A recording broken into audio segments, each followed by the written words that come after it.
It's become a topic of conversation in a lot of circles, I think. I find that I'm talking with friends about that even before the ceremony.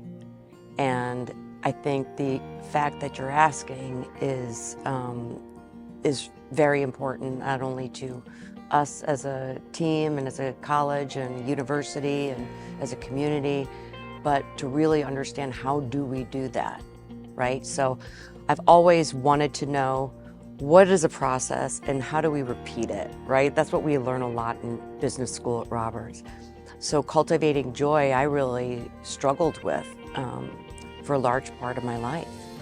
And once I came back to Roberts, I came back into faith, and it was an amazing transformative experience, finding that joy again, meaning the joy with self. So we often talk about, to know thyself is the beginning of wisdom.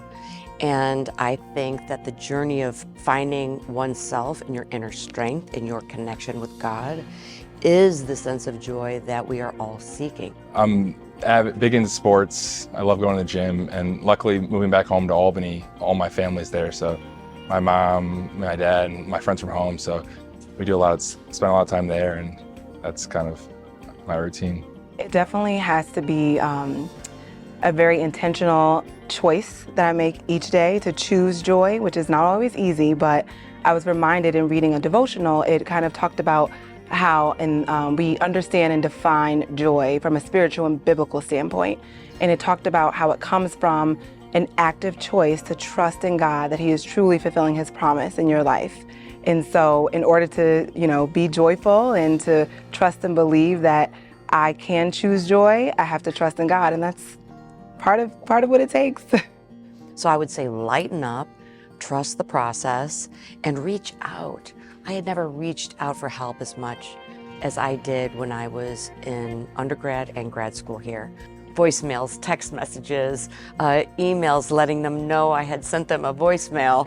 And it was about wanting to really put forth the best effort that I had, but also give myself a break at the same time.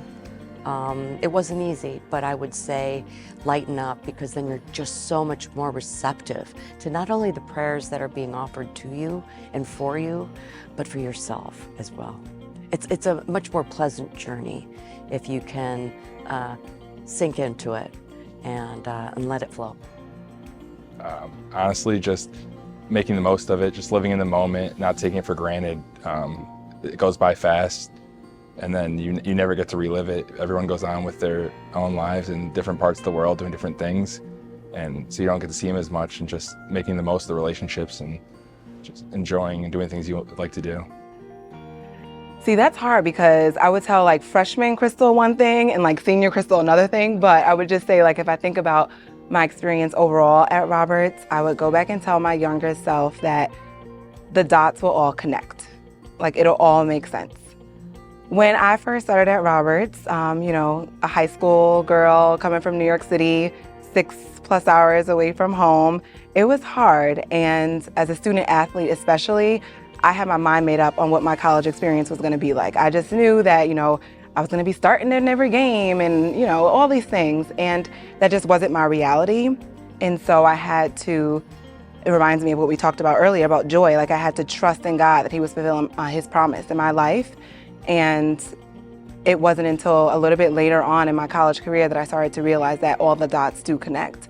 And everything that was happening, good or bad, was happening for a reason. And God was fulfilling His plan and promise in my life.